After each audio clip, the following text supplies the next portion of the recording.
Happy President's Day. Look how happy I look. This is my happy face right now.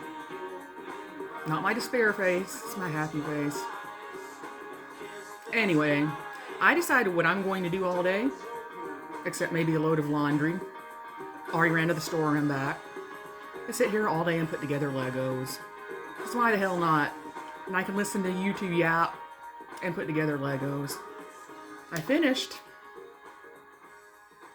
all of my long stem red roses.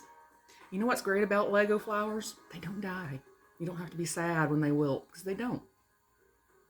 Worst thing can happen is you can knock it over, and if it just flies apart, you just put it back together. By the way, before I get this out of the glare out of my eyes, my dumpster fire pen holder.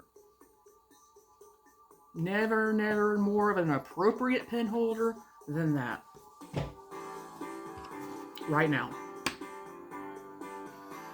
So I wanted to tell you the most bizarre thing I've ever seen. And I'm going to start this off by saying last August, I believe it was last August, I witnessed a homicide. I didn't witness the actual time that it happened.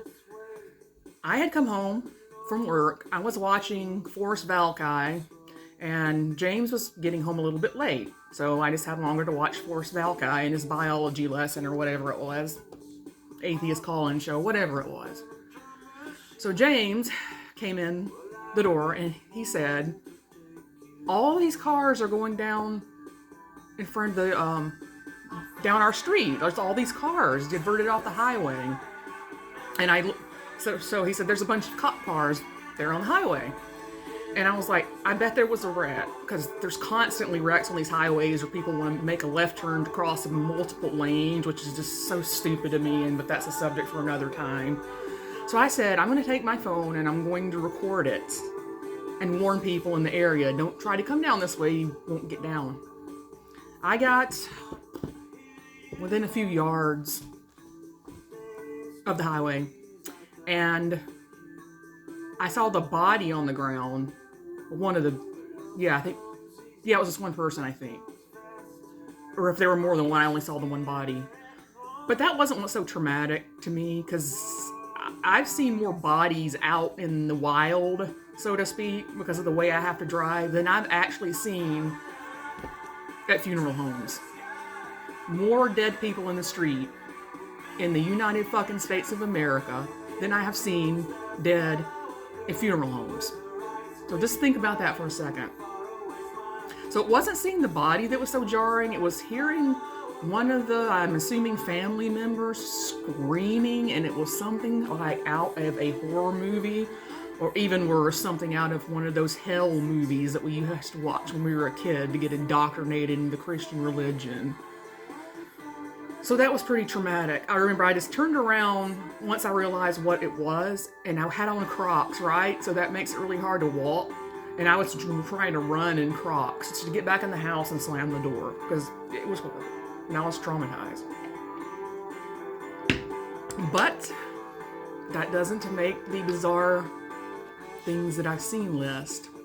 The most bizarre thing I saw was one day I was driving home from work, and was almost at the very end of Portland Avenue, and there's a spot of Portland Avenue where it's like a narrow corridor when you're approaching 512 highway. This really narrow corridor, and I noticed when I'm approaching this area of Portland that there was smoke. Now, I could have just been annoyed because I had probably had to divert around like 5 or 6 brush fires that month, and like had traffic block, and I had to find another route, and it was annoying. Except there was this one thing that was different. The smoke wasn't brown, the smoke wasn't gray, it was black. And I was like, what? Black smoke. I get up to this narrow area of Portland Avenue, and there's a gas station. And in this gas station is this car full on fire at the head of the parking lot of the gas station. So the guy had pulled away from the pumps.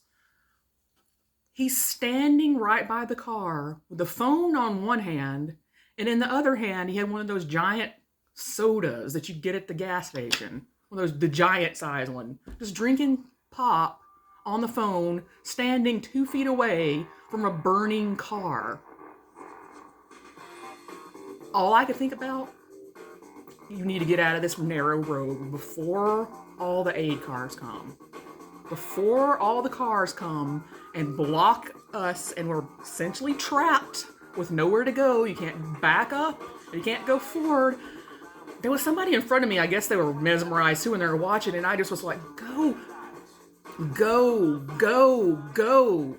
We got through the 2 lights at the 512 intersection just in time. Coming the opposite direction past us, fire trucks, police cars, screaming sirens, one after another, and after another, and I'm like, what is going on?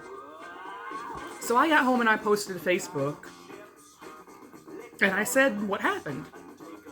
And I have a friend that used to be a 911 call operator who said this guy was going to self-delete by crawling into the burning car.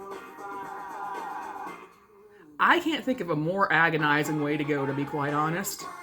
And I don't know what level of desperation that guy had to do that. I mean, typically guys just use a pew-pew. They don't do that. I've seen some weird scenes, because I used to work at a bookstore when I was in college, and I read the crime scene investigation book, and some of the pictures in there. And like this one guy had put a piece of dynamite in his mouth and lit it. And then some guy had put a chain around his neck, attached it to a tree or something really sturdy, got in his race car with the chain around his neck, stomped the gas, ended up with no head. That's kind of a dramatic way to go. Crawling in a fire, though, it almost has like this ritual-like feeling to it. I don't know. Maybe I'm reading something into it. It's not there. But that's the most bizarre thing that I've ever seen, and you sit here,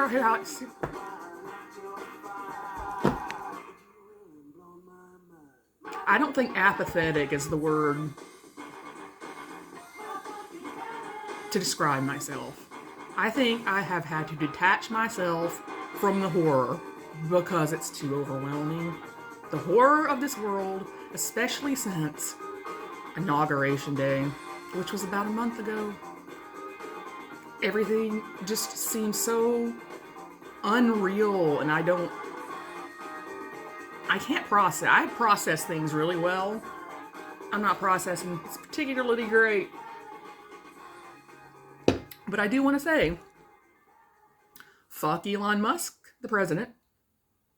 Fuck Donald Trump, the vice president.